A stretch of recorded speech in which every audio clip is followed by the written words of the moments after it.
Welcome to the deep dive. In this world buzzing with digital assets, actually owning and controlling your funds, it feels really empowering, right? But maybe also a bit intimidating for some folks. There's always this balance, isn't there, between making things easy and keeping them secure, finding those tools that give you real power without, making your head spin. So today we're taking a deep dive into the Xaman wallet. We're going to explore how it aims to put you firmly in the driver's seat of your digital finances, specifically within the XRP ledger and the Xampao ecosystems.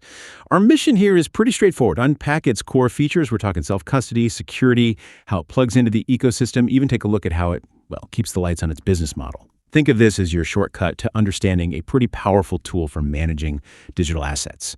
And we're basing this all on some great source material you share, particularly excerpts from Xaman Wallet, XRP Ledger Self-Custody and Features. Okay, so let's jump right in. Xaman Wallet, some of you might remember it as a Zoom. It's a name that pops up. What is it, really? What defines it? Well, at its heart, it's a non-custodial crypto wallet. It's very specifically designed for the XRP ledger, the XOPL, and also the Yakao networks. And right away, that brings us to maybe the most critical idea, self-custody. When we say self-custody, we're really getting to the core of it. It's not just jargon. It's like a statement about digital independence. Yeah, non-custodial just means you, the user, you have full direct control of your assets. And this is huge because unlike maybe your bank or some exchanges, no third party holds your private keys. Instead, those critical private keys, they're encrypted and they live right there on your own device, not on some company's server somewhere. That changes the whole security picture, doesn't it? It really does. That shift from someone else holding your funds to you holding your own keys, it's fundamental. And a key insight here is how Xaman tries to make this accessible. Managing private keys, seed phrases that can feel daunting, right? It's often the biggest barrier for people wanting self-custody. Xaman tackles this by making the secure storage, whether it's on your phone or using hardware, feel much more intuitive. It's not just about giving you control. It's about making it empowered ease of use. That's so vital for getting more people comfortable with this. It makes that abstract idea of digital ownership feel, real and manageable. That's a really good point. Ease of use combined with strong security. And we should probably mention the team behind it, too. Grown comes from XRPO Labs, also known as the Integrators BV. These guys, they specialize in building for the XRP ledger. They're a pretty big name in that community. And their focus seems clear. Improve the user experience and tighten security. Yeah. They really know the ecosystem. Yeah, that context is important. They're not just building a generic wallet. They're building for a specific environment. Okay, so the promise is self-custody. How does that actually work day to day when you're using Xaman? Think about managing different assets, maybe worrying about someone getting access. How does Xaman make that simpler and deliver on that self-custody promise in a way you could feel? It's really about making control visible and deliberate. So in practice, you open the app, you unlock it with your passcode, or maybe biometrics, fingerprint, Face ID, the usual stuff. But the key part is this. Every single transaction you want to make, whether sending XRP or interacting with an app, needs your explicit confirmation.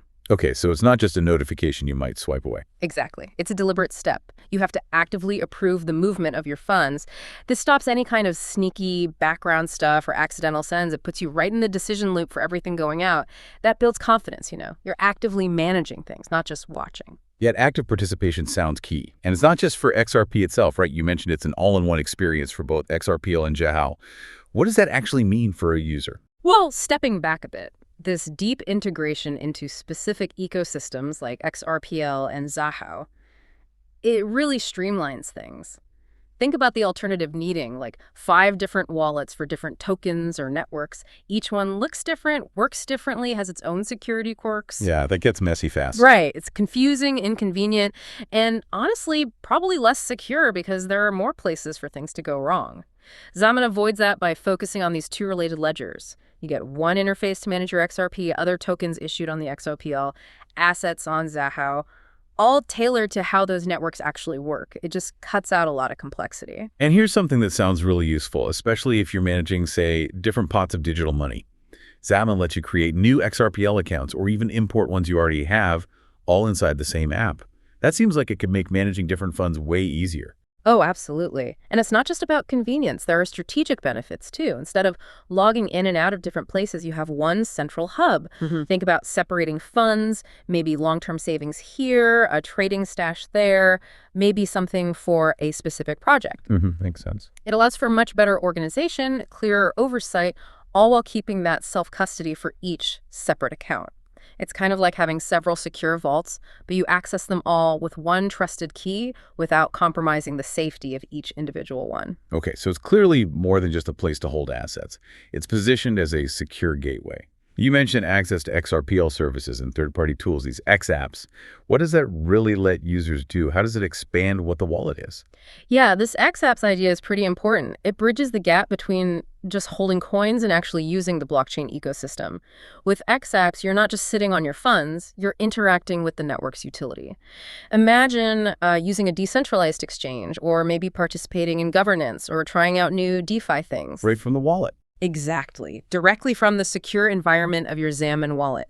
You don't have to export keys or connect to potentially sketchy websites. The wallet acts like a trusted go-between, securely handling your interactions with these different apps and services. It makes the whole thing smoother and, crucially, safer. That combination of utility and security sounds really appealing. Now, speaking of security, there's another layer, the integration with Tangem NFC hardware cards.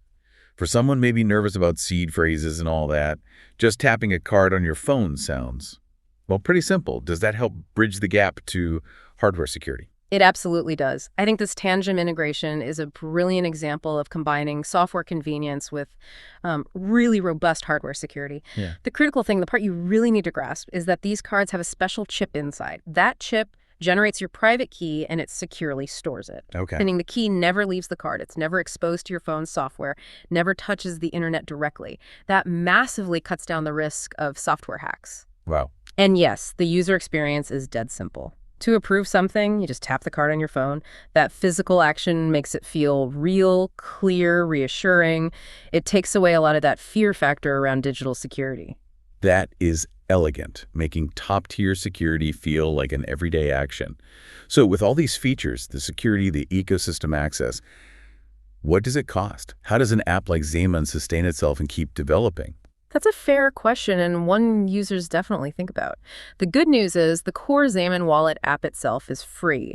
Free to download, free to use for basic things like sending and receiving XRP or other tokens. That's important for getting people started. Definitely. Accessibility is key. But to support development and offer more advanced stuff, they use a sort of multi-layered approach, mostly through in-app purchases. These can range, from about $1 up to maybe $60 or so per item. Okay, so it's not like a subscription for everything. It's more based on what you use. What kinds of things fall under these purchases? Exactly. It's tiered. Typically, you see a few categories. For people doing a lot of transactions, there might be something like Xam Pro that could offer, say, lower fees or maybe a period of fee-free trading on the DX, the decentralized exchange. Then certain specific actions, maybe really high-value transfers or complex trades on that DX, might have a small service fee charged by Xam itself. This model, where you pay for advanced use, is pretty common with major wallets, right? Value tied to utility. Yeah, that makes sense. Another thing is buying the Tangem hardware cards we talked about. You can often purchase those directly through the app or their site for that extra security layer. And finally, there are integrations with third-party services, like MoonPay is a common one. These let you buy XRP or other assets directly with, regular money using credit cards or bank transfers. The on-ramps. Right. Super convenient, but it's important to remember that those services usually have their own fees, and they might collect purchase data. So always good to check their terms when you use them through the wallet. That multifaceted approach seems pretty standard now. Keep the core free, offer premium stuff for power users or for specific convenience services. Allows them to grow while keeping the entry barrier low. Precisely. Wow.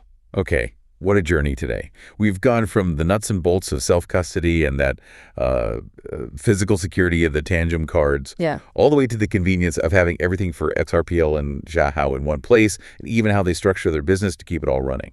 So hopefully you now have a much deeper feel for Xaman. It's clearly a tool designed to give you real control, real access in the digital asset world. It's about managing your digital wealth securely, but also hopefully pretty intuitively. And maybe just to leave you with something to chew on. Given how vital self-custody is for genuine digital freedom, and seeing how solutions like Xaman try to balance that strong security with features and, importantly, accessibility, how might these kinds of integrated wallets really shape the future? How could they influence mainstream adoption of digital assets? It's a big question as this space keeps evolving, pushing us all towards thinking about what true ownership really means.